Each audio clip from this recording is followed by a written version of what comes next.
Hello students, कक्षा 10 सामाजिक विज्ञान विषय की ऑनलाइन क्लासेज में आपका स्वागत है। पिछली क्लास में हमने खनिजों से संबंधित बातों की चर्चा की थी और हमने कुछ धात्विक और अधात्विक खनिजों के बारे में जाना।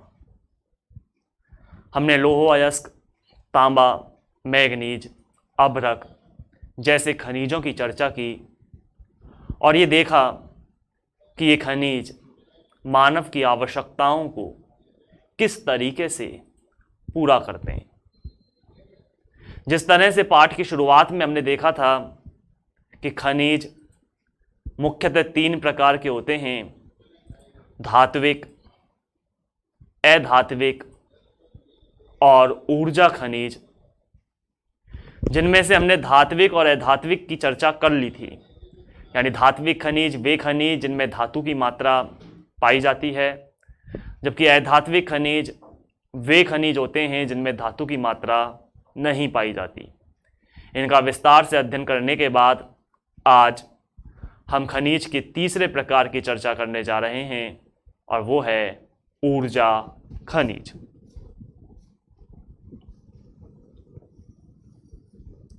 ऊर्जा खनिज कह लें या ऊर्जा संसाधन कह लें, वे संसाधन या वे खनिज जिनसे हमें ऊर्जा प्राप्त होती है, ऊर्जा खनिज या ऊर्जा संसाधनों के रूप में जाने जाते हैं। लेकिन थोड़ा सा यहां समझने का प्रयास करें। जहां संसाधन एक व्यापक शब्द है तो खनिज एक सीमित शब्द है। खनिज तो वो है जो सिर्फ जमीन से खोदकर निकाला जा रहा है, अपितु संसाधन वह है जो जमीन के अंदर भी है और जमीन के बाहर भी, जो वायुमंडल में भी मौजूद है, जो धरातल में भी मौजूद है और जो धरातल के अंदर भी है। ये सब कुछ खनिज है, संसाधन है। जबकि जमीन के अंदर जो है, धरातल के जो अंदर है, वो खनिज है। अब जैसे ऊर्जा खनिजों की बात करूं, सबसे पहले ऊर्जा खनिज। ये ऊर्जा खनिज में 3 खनिज शामिल होते हैं: कोयला, पेट्रोलियम और प्राकृतिक गैस, जिसको अपन CNG LPG के नाम से जाना जाता है। जबकि ऊर्जा संसाधनों की मैं बात करूं तो उसमें इनके साथ साथ सौर ऊर्जा, पवन ऊर्जा, ज्वारीय ऊर्जा, भूतापीय ऊर्जा, ऐसी तमाम तरह की ऊर्जा शामिल की जाती है। ऊर्जा संसाधन वे संसाधन हैं जिनसे हम ऊर्जा प्राप्त करते हैं, एनर्जी प्राप्त कर रहे हैं, जिनसे विभिन्न प्रकार की मशीनों का संचालन किया जा रहा है। चाहे पंखा हो, कूलर हो या अन्य प्रकार के कोई संसाधन, मोटरसाइकिल हो, ट्रक हो, बस हो, रेल हो, हवाई जहाज हो या विभिन्न प्रकार की अन्य उद्योगों में काम आने वाली मशीनें, ये सभी मशीनें शक्ति चालित हैं, शक्ति से चलने वाली, पावर से चलने वाली, यानी ऊर्जा से संचालित होने वाली हैं। तो समझ चुके हैं हम इन शब्दों को कि ऊर्जा संसाधन में तो वे समस्त पदार्थ आते हैं जो धरातल के ऊपर भी हैं और धरातल के अंदर भी हैं, जबकि ऊर्जा खनिजों में शामिल किया जाता है उन तत्वों को जो धरातल के अंदर पाए जाते हैं। तो आज हम शुरुआत जो करने जा रहे हैं, पहले ऊर्जा खनिज कोयले के बारे में चर्चा करने जा रहे हैं।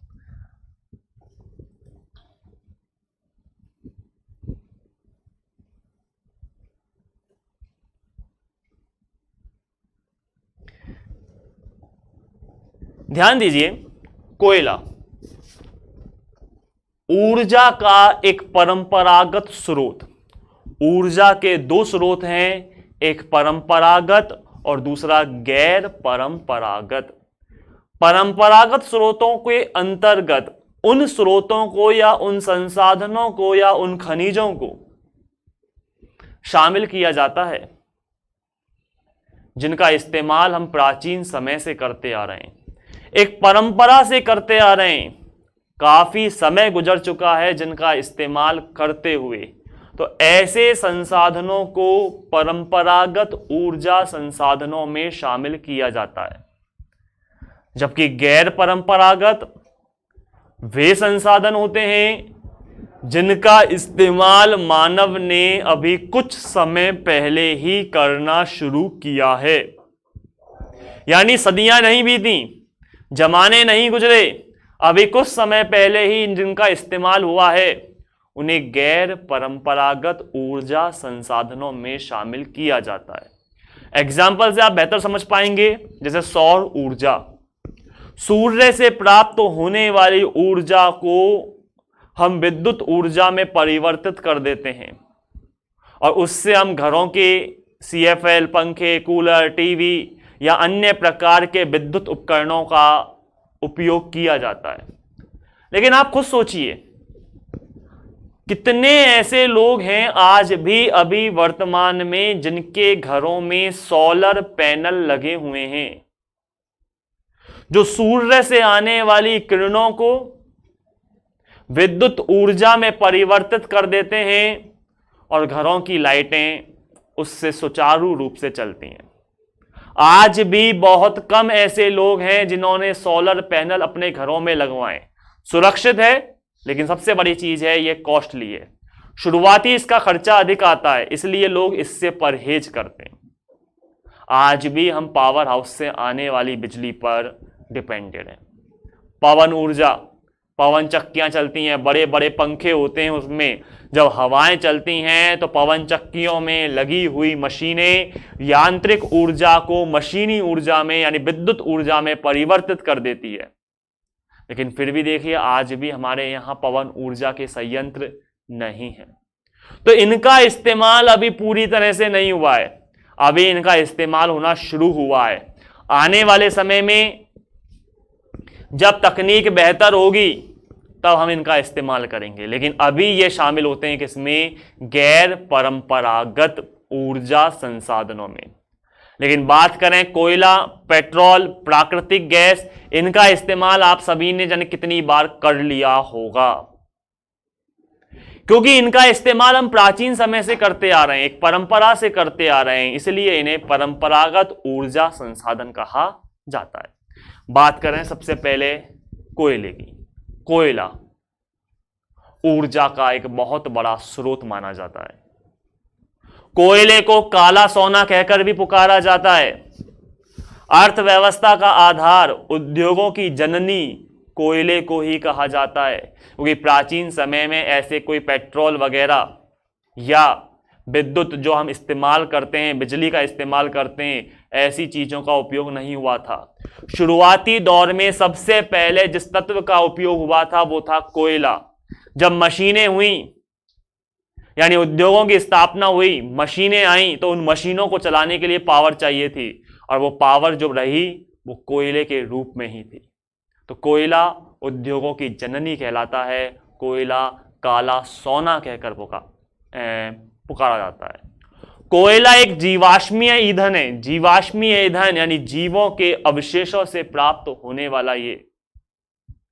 प्राचीन समय में यह बताया जाता है कि लाखों वर्षों पहले जब पृथ्वी पर उथल पुथल हुई होगी तो पृथ्वी पर मौजूद तमाम तरह की वनस्पति, पशु, पक्षी, मानव संसाधन, तमाम चीजें पृथ्वी के गर्भ में दब गए। पृथ्वी के अंदर का टेम्परेचर अधिक है। यह प्रकृति का एक नियम आप जान लीजिए कि जैसे जैसे धरातल में नीचे जाते जाते हैं, प्रति 32 मीटर नीचे जाने पर 1 डिग्री सेल्सियस तापमान में वृद्धि हो जाती है। तो जैसे जैसे आप धरातल से नीचे जाओगे, टेम्परेचर वैसे वैसे बढ़ता जाएगा, और अत्यधिक टेम्परेचर के कारण कोयले का निर्माण हुआ। जैसे लकड़ी के जलने के बाद कोयला बनता है, ऐसे ही तमाम तरह की वनस्पति, पेड़ पौधे, पशु पक्षी सब जमीन के अंदर दब गए होंगे, ऐसा बताया जाता है। तापमान की अधिकता के कारण उस सब ने कोयले का रूप लिया, और आज हम उसी कोयले का निष्कासन कर रहे हैं। तो कोयला एक जीवाश्मीय ईंधन है। कार्बन की मात्रा के आधार पर कोयले में होता है कार्बन। ये जितनी भी चीजें हैं कोयला है, पेट्रोलियम है, ये सब कार्बन से युक्त है, कार्बनिक पदार्थ हैं। इनमें कार्बन की मात्रा होती है और कार्बन के आधार पर कोयले के होते हैं कितने प्रकार? 4। ये 4 प्रकार कौन कौन से हैं अभी हम देखेंगे, लेकिन शुरुआती रूप में जान लीजिए। पीट, लिग्नाइट,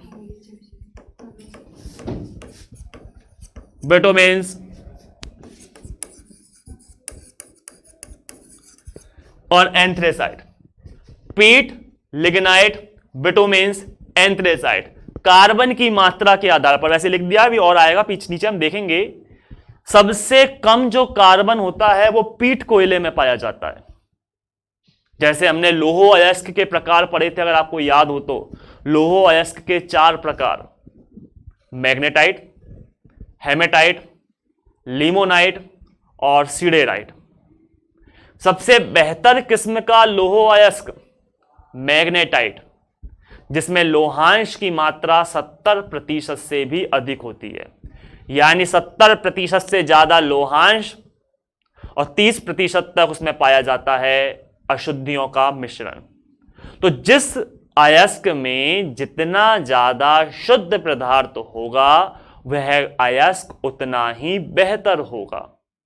तो जिस तरह से लोहो अयस्क 4 प्रकार का है, मैग्नेटाइट, हेमेटाइट, लिमोनाइट और सीडेराइट, उसी प्रकार से कोयला भी 4 प्रकार का पाया जाता है कार्बन की मात्रा के आधार पर।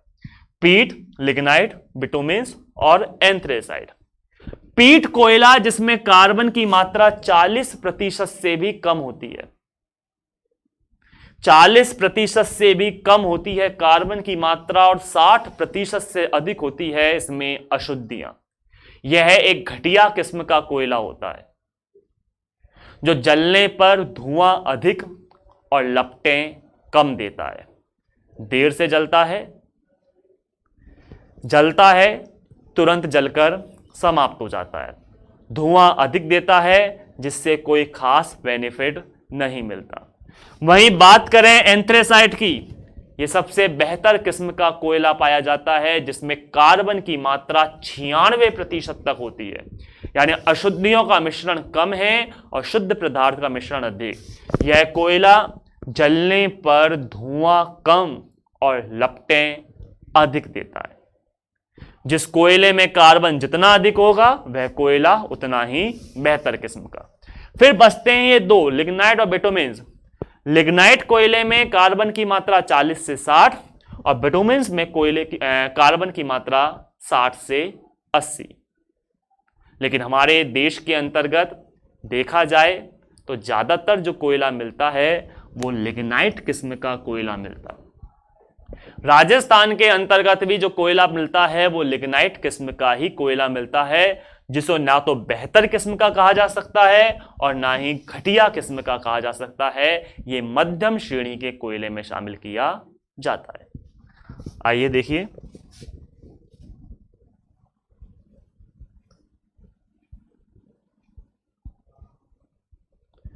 आप देख सकते हैं 4 नाम यहां पर।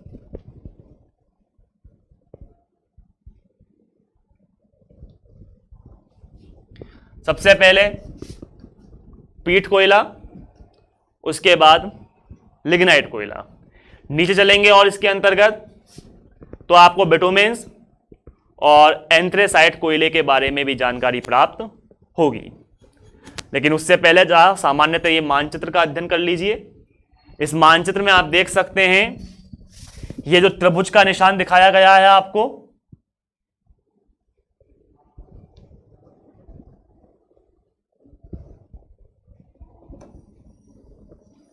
ये कोयला खाने और ये ऊपर वाला चित्र जो कोयला क्षेत्र दिखाया गया है, आप देख सकते हैं कि ये त्रिभुज दिखाए जा रहे हैं, ये कोयला की खाने, यहां से कोयले का खनन किया जाता है। और ये जो पूरी बेल्ट दिखाई जा रही है, यहां प्रमुख रूप से कोयले का निष्कासन किया जाता है। अब आप याद करना थोड़ी सी बात को, हमने लोहो अयस्क के बारे में भी जब पढ़ा था तो लोहो अयस्क का क्षेत्र भी ये आता है, झारखंड, उड़ीसा, छत्तीसगढ़, पश्चिम बंगाल का क्षेत्र लोहो अयस्क का, और यहीं पर क्षेत्र है कोयले का। यही कारण है कि लोहा इस्पात उद्योग जो स्थापित हुए हैं वो यहां स्थापित हुए, क्योंकि कच्चा माल लोहो अयस्क और कोयला दोनों ही कच्चे माल यहां प्राप्त हैं, और लोहा इस्पात उद्योग के लिए सबसे ज्यादा जरूरी ये दो ही कच्चे माल जाने जाते हैं जो यहां से आसानी से मिल जाते हैं। यही कारण है कि चाहे Tata iron and steel company हो जिसकी स्थापना जमशेदजी टाटा के द्वारा की गई थी, या फिर दुर्गापुर, बर्नपुर, अभी हम पढ़ेंगे अगले लेसन के अंतर्गत, या राउरकेला, भद्रावती, विजयनगर क्षेत्र हो, या भिलाई हो, या बोकारो, तमाम अन्य ऐसे क्षेत्र हैं जहां पर लोहा इस्पात संयंत्र हैं, और ये सभी क्षेत्र ये रहे। हमारे राजस्थान की अगर हम बात करें तो राजस्थान के अंतर्गत कोयले का क्षेत्र बहुत कम आता है, हालांकि मिलता है, और विशेषकर ये जो पश्चिमी भाग है यहां पर कोयले का खनन होता है। बाड़मेर, बीकानेर के क्षेत्रों के अंतर्गत, नागौर के अंतर्गत कोयले की खानें पाई जाती हैं, लेकिन यहां से जो कोयला प्राप्त होता है वो लिग्नाइट किस्म का कोयला प्राप्त होता है।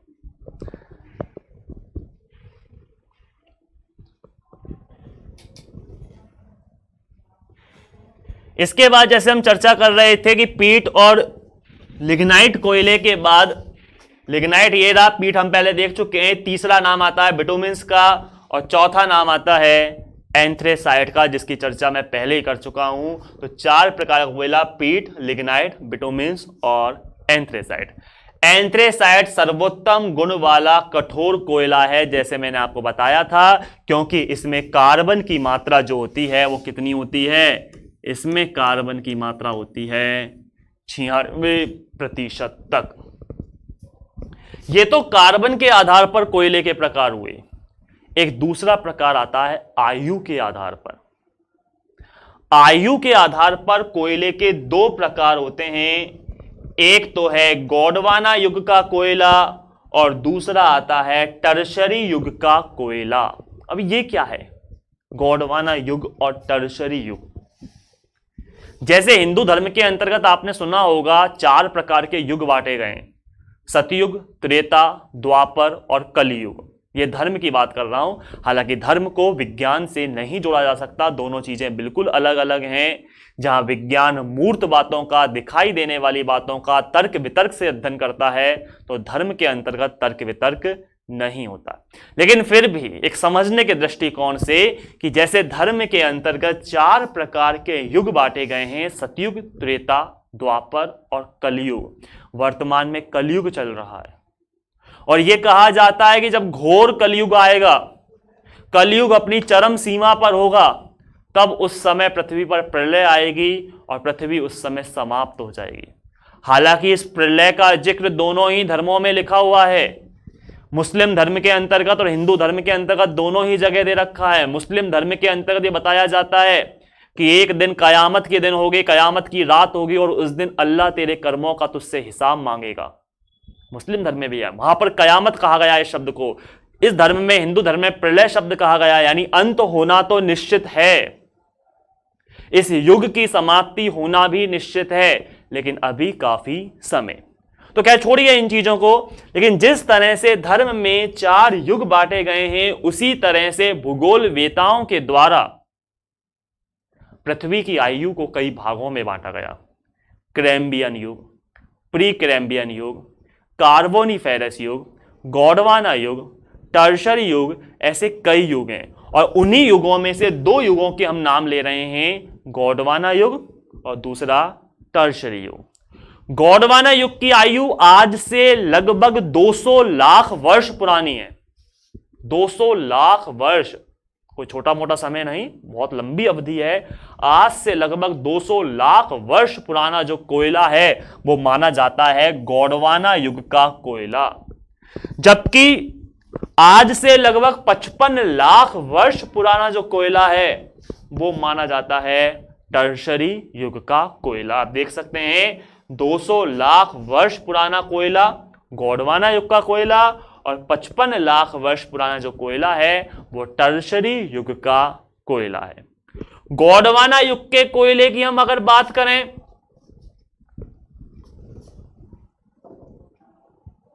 तो मानचित्र पर दोबारा चलते हैं। तो ये जो हिस्सा दिखाई दे रहा है आपको आंतरिक क्षेत्र का, ये गोंडवाना युग का कोयले का क्षेत्र है, जबकि यहां पर जो पूर्वोत्तर क्षेत्रों में शामिल किया जाता है असम मेघालय के अंतर्गत, यह टर्शरी युग का कोयला माना जाता है। यहां लिग्नाइट किस्म के कोयले के भंडार हैं, जबकि यहां पर पीट, लिग्नाइट, बिटुमिन्स, एंथ्रेसाइट जगह जगह पर अलग अलग कोयले के भंडार पाए जाते हैं। राजस्थान के अंतर्गत भी जो कोयला मिलता है वो टर्शरी युग का मिलता है, जो आज से लगभग 55 लाख वर्ष पुराना है। और कोयले की जो किस्म है राजस्थान के अंतर्गत वो है लिग्नाइट। तो आप समझ चुके हैं इस चीज को कि आयु के आधार पर कोयला, ये प्रश्न आता है बोर्ड एग्जाम में 2 नंबर का, कि आयु के आधार पर कोयले के प्रकार बताइए या कार्बन की मात्रा के आधार पर कोयले के प्रकार बताइए। पहले जब ये एनसीईआरटी का कोर्स था तो उस समय ये क्वेश्चन आया था, कार्बन की मात्रा के आधार पर कोयले के प्रकार। इसमें स्तंभों का मिलान करवाया गया था, यानी एक तरफ तो कोयले की किस्में दे दी गई थी प्रकार, और दूसरा दे दिया गया था कार्बन की मात्रा। आपको मिलान करने थे, जैसे पीट, लिग्नाइट, बिटुमिन्स, एंथ्रेसाइट, और ये जो कार्बन की मात्रा इधर है वो ऊपर नीचे कर दी गई थी। पीट के सामने लिख दिया गया था 96%, लिग्नाइट के सामने लिख दिया था 40% से कम, तो इस तरह से उल्टा सीधा कर दिया था। फिर आपको आपस में मिलान करना था। तो 2 नंबर का प्रश्न, आधे आधे नंबर के 4 पॉइंट, बहुत इजी है। ध्यान रखना, मैं स्पष्ट कह देता हूं आप लोगों को अभी कि आपके एसएस के अंतर्गत सबसे इजी जो बुक है वो यही है जो हम पढ़ रहे हैं। भूगोल का मैटर सबसे इजी है। जैसे जैसे आप चलोगे आगे, अर्थशास्त्र, राजनीति विज्ञान और इतिहास मैटर टफ होते चले जाएंगे। 20 नंबर की किताब होगी ये, संभवतः, अभी कुछ नहीं कह सकता, लेकिन पहले जो चलता था सिलेबस उसके अकॉर्डिंग बता रहा हूं। 20 नंबर की किताब होंगी, 4 किताबें 20-20 नंबर की होंगी, 20 चौक 80। तो ये 20 नंबर लेने बेहद आसान हो जाते हैं, हमें छोटे क्वेश्चन आते हैं और इजी वे में यहां से हम आसानी से 20 अंकों को प्राप्त कर सकते हैं। क्या छोड़िए इन चीजों की चर्चा, आइए बात करते हैं आपका दूसरा खनिज जो है पेट्रोलियम।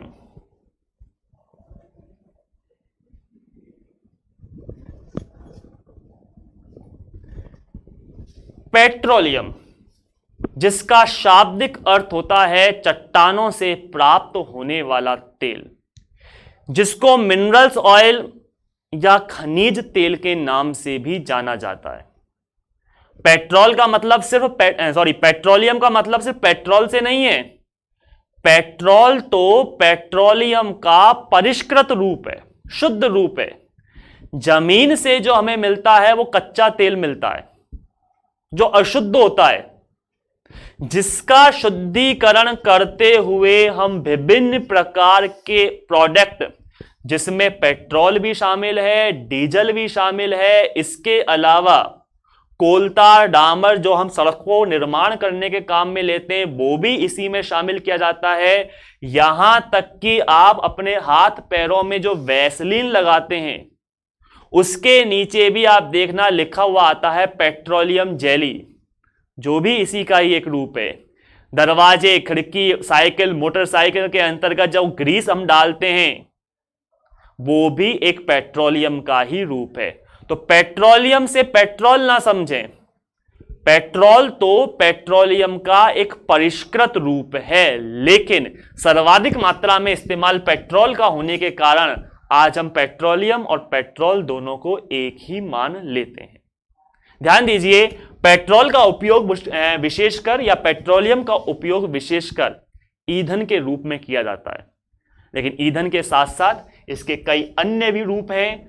वस्त्रों का निर्माण भी इससे होता है, खाद्य के रूप में भी इसका इस्तेमाल किया जाता है और विभिन्न प्रकार के केमिकल में भी इसका इस्तेमाल किया जाता है। यह ऊर्जा का एक बहुत बड़ा स्रोत है, जिसके विशेषकर जो उत्पादन होता है वो होता है आपका, जरा देखें मानचित्र के हिसाब से, गुजरात के अंकलेश्वर क्षेत्र में, गुजरात के अंकलेश्वर, बसीन, मुंबई हाई का यह क्षेत्र है जो पेट्रोलियम उत्पादन का विशेष क्षेत्र है। हमारे राजस्थान के अंतर्गत भी इस क्षेत्र में जैसलमेर, बाड़मेर, बीकानेर के अंतर्गत भी पेट्रोलियम का निष्कासन किया जा रहा है। कई तेल के कुएं खोदे गए। मंगला, ऐश्वर्या, भाग्यम ये तेल के कुओं के नाम हैं जो राजस्थान में खनन कर रहे हैं। और साथ ही फिर इधर असम के डिगबोई, नहरकटिया और मोरन हुगरीजन क्षेत्रों के अंतर्गत पेट्रोलियम का निष्कासन किया जा रहा है। तो आज के लिए ऊर्जा खनिजों के अंतर्गत इतना ही।